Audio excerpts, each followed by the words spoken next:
if I thought that we were going to see the kind of measurements that we're getting even up to this past week in Denver, I would say, maybe we'd get lucky here and there. But I keep telling my friends and my staff, I can't believe this is the truth. I just can't believe it. Like, this is really the truth. So we started partnering with the University of California, San Diego, and their research department, their wonderful, wonderful research department. A lot of great academics and scholars there that were interested in demystifying the process. And we started out last February, just before COVID, and we call it catching fish. You know, we had control groups, we had novice meditators, and we had advanced meditators.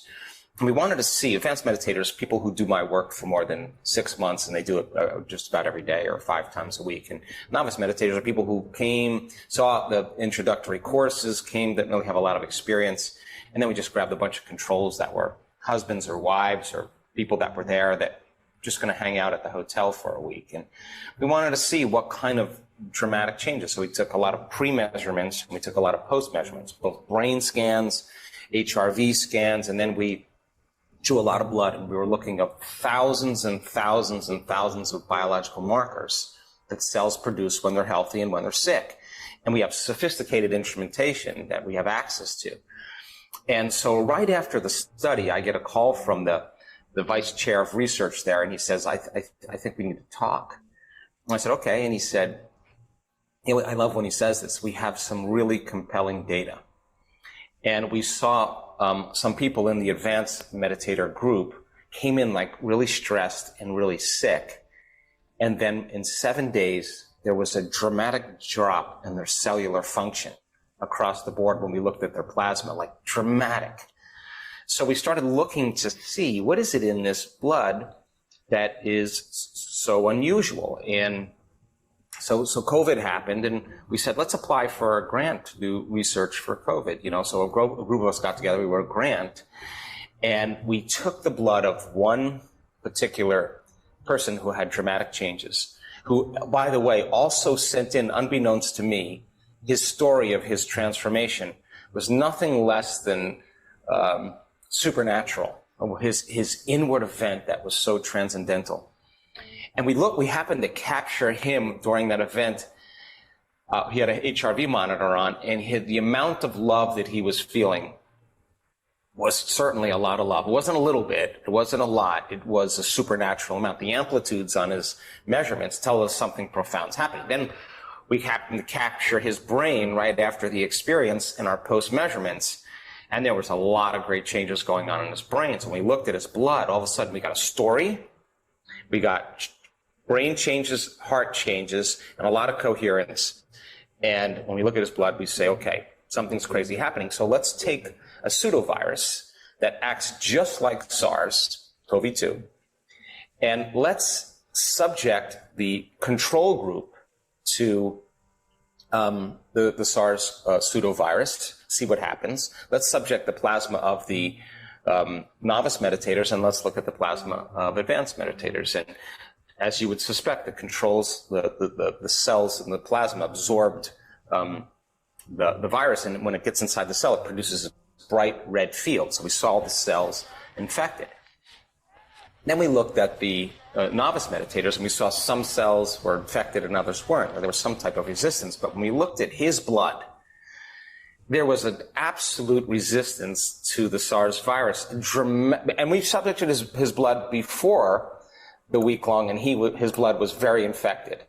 But at the end, when we subjected his blood to the COVID virus, there was a strong resistance. So then we took electron microscopes, and we did a surface analysis, and you could see the cells, the actual SARS virus inside the cells of the controls. You saw in the novice some inside, some outside, but on his and a few others, you just saw the virus outside of the cell. So this is dramatic news here. So at this point, we've actually just yesterday found out that we isolated the molecule that's so important for this kind of activity, and we took his blood and others' blood, and we subjected it to cancer cells.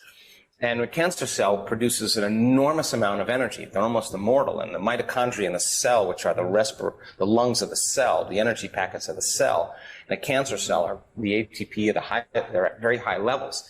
Subject that cancer cell, uterine cancer cell, to advanced meditator's blood, and all of a sudden you see a 75 or 74% reduction in the energy in a cancer cell. Take that same plasma and subject it now to someone who has nerve cells that have the amyloid protein or the Alzheimer protein that's secreted during when a cell does its thing with Alzheimer's, and you see all those genes downregulate, like the cell gets healthy. So we're on this enormous discovery. Now we started looking closer at the brain function of certain people during a transcendental moment, an inward experience that's transcendent of anything you know. That's outside of the known.